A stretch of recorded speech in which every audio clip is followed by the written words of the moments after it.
आपल्या शहरातील, जिल्ह्यातील आणि राज्यातील ताज्या बातम्या पाहण्यासाठी TV7 न्यूज चॅनल सबस्क्राईब करा आणि बेल आयकॉनवर क्लिक करा.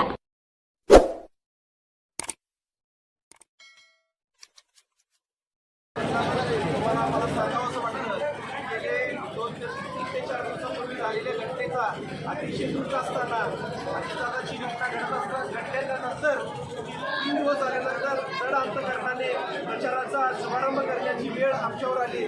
त्या प्रचाराची शुभारंभ करत असताना आदरणीय अजितदादांना विनम्र अभिवादन करून सांगतो की बाबा या जवळा जिल्हा परिषद गटाच्या प्रचाराचा नारळ आज अजितदादांच्या आशीर्वादाने हे अजितदादाचं स्वप्न या महाराष्ट्र राज्याचे उपमुख्यमंत्री होते त्यांच्या स्वप्नासाठी पुढच्या काळामध्ये घड्याळ या चिन्हासमोर घड्याळ हे या सांगोला तालुक्यामध्ये जास्तीत जास्त कसं महायुतीच्या माध्यमातून जास्तीत जास्त घड्याळ आणि अजितदादाचं स्वप्न साकार करण्यासाठी इथून पुढच्या काळात काम करेल आणि आज आम्ही प्रचाराचा नारळ या ठिकाणी फोडला असं जाहीर करतो. जनतेचा प्रतिसाद कसे काय? आज जिल्हा परिषदेच्या निवडणुकीच्या माध्यमातून तुम्हाला सांगावं वाटतं की जवळा जिल्हा परिषद गट हा राष्ट्रवादी काँग्रेस पार्टी अजितदादा गटाचा घड्याळ या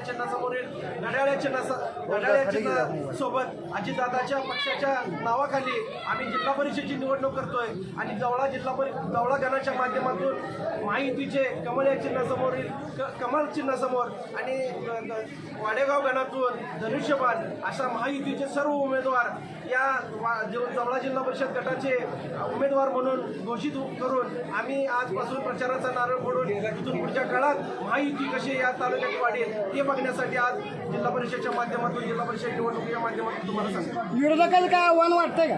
मित्रांनो, विरोधकावर बोलण्यासारखा आज वेळच नाही की गेले 27 वर्ष झालं पवार कुटुंबियाच्या माध्यमातून त्यांनी घरं चालवली. घरं चालवत असताना ज्या पवार कुटुंबियाच्या अजितदादावर जी वेळ आली, अजितदादाचं अपघाती निधन झालं. अपघाती निधन होत असताना ज्यांनी पवार कुटुंबियाच्या जीवावर प्रपंच चालवला, जे स्वतःला एक आपण नेता म्हणून घोषित केलं, त्या लोकांनी अजितदादाची घटना झाल्यानंतर त्या दिवशी तर निधन प्रचार थांबवायला पाहिजे होता. ह्याच्यावर एवढी दुःखद गोष्ट आणि याच्यावर लाजिरवाणी गोष्ट कुठली नसून इथून पुढच्या काळामध्ये राष्ट्रवादीच्या विरोधात लढताना त्यांनी विचार करावा एवढंच माझं तुमच्या माध्यमातून सांगणं आहे. खऱ्या अर्थानं एक मिनिट घड्याळाला मतदान करून खऱ्या अर्थानं श्रद्धांजली वाहण्याचं काय आवाहन करणार आहे का मतदाराला? आज प्रचाराचा नारळाचा शुभारंभ करत असताना मी तुम्हाला आजच सर्व काही गोष्टी न बोलता इथून पुढच्या काळात ज्या प्रत्येक गावात सभा असतील त्या सभेच्या माध्यमातून निश्चित पद्धतीने मतदारांना मी जाहीर आवाहन करणार आहे आणि नम्र विनंती करणार आहे की तुमचं मत हे अजितदादांना एक श्रद्धांजली वाहून घड्याळ या चिन्हासमोरील आणि महायुतीतील कमळ आणि महायुतीतील धनुष्यबाण या सर्वांना विजय करावं हीच अजितदादांना श्रद्धांजली ही जाहीर सभेमध्ये इथून पुढच्या काळात आम्ही सांगू. दादा आज या ठिकाणी महायुतीचा प्रचारांना काय भावना आहे, तुम्ही काय आव्हान करणार आहे जनतेला? या ठिकाणी जवळा जिल्हा परिषद गटाचे महायुतीचे अधिकृत उमेदवार अतुल मालक पवार यांच्या बरोबर असलेले जवळा गणाचे उमेदवार भारतीय जनता पार्टीचे भारती लालासाहेब देशमुख यांचं चिन्ह कमळ आहे. अतुल मालकाचं चिन्ह घड्याळ आहे आणि वाडेगाव पंचायती समिती गणातून सौ राणी गजानन मुबाळे यांचं धनुष्यबाण हे चिन्ह आहे. आणि या महाराष्ट्रातली खरीखुरी युती या सांगोला तालुक्यातील जवळे गटामध्ये झालेली आहे आणि एक महाराष्ट्राला उदाहरण आहे की जे राज्यामध्ये एकत्रित हात घालून राज्याचं सरकारचा गाडा चालवणारे तिन्ही महायुतीचे पक्ष आज या ठिकाणी एकत्रित लढतायत आणि निश्चितपणानं विजयश्री खेचून आणल्याशिवाय राहणार नाहीत एवढंच या निमित्तानं सांगतो. यानंतर विकासाच्या बाबतीत किंवा आमचा जो जाहीरनामा याच्या बाबतीत आम्ही प्रत्येक गावातल्या सभेमध्ये बोलू. मी एवढंच सांगेन की निश्चितपणानं अतुल मालक पवार भकास भागाचा विकास करणारा नेता म्हणून या भागात आज त्यांची चर्चा व्हायला लागलेली आहे.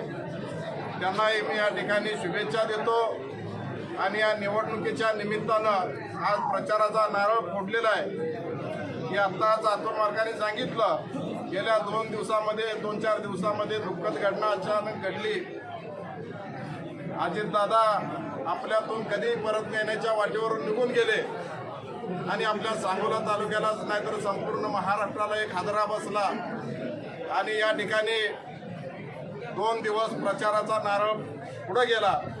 परंतु जरी 2 दिवस पुढे गेला असला तर कुठलंही या ठिकाणी कुणी या ठिकाणी मला वाटत नाही की अतुल मालक बारामतीला असतील किंवा सगळे कार्यकर्ते बारामतीला असतील, परंतु कार्यकर्त्यांनी आपलं वातावरण या ठिकाणी चांगलं ठेवण्याचं काम केलेलं आहे. असंच वातावरण शेवटच्या क्षणापर्यंत ठेवावं, विजयश्री खेचून आणावे असं मी सर्वांना आवाहन करतो आणि थांबतो. दादा, शेवटचा प्रश्न, जवळा गावचं आव्हान तुमच्या समोर राहणार आहे, याबद्दल काय सांगताल? जवळा गावातलं विशेषतः जवळा गावातलं आव्हान या ठिकाणी मी आपणा सर्वांना सांगतो की का आमची पहिली निवडणूक नाही. ही आता आमच्याबरोबर शहाजी बापू आहेत, आमच्याबरोबर RPI आहे, आमच्याबरोबर राष्ट्रवादी काँग्रेस आहे आणि या ठिकाणी आम्ही सगळेजण मिळून एका ताकदीनं लढू आणि निश्चितपणानं आम्ही तुम्हाला मतपेटीमध्ये याचं उत्तर देऊ. धन्यवाद.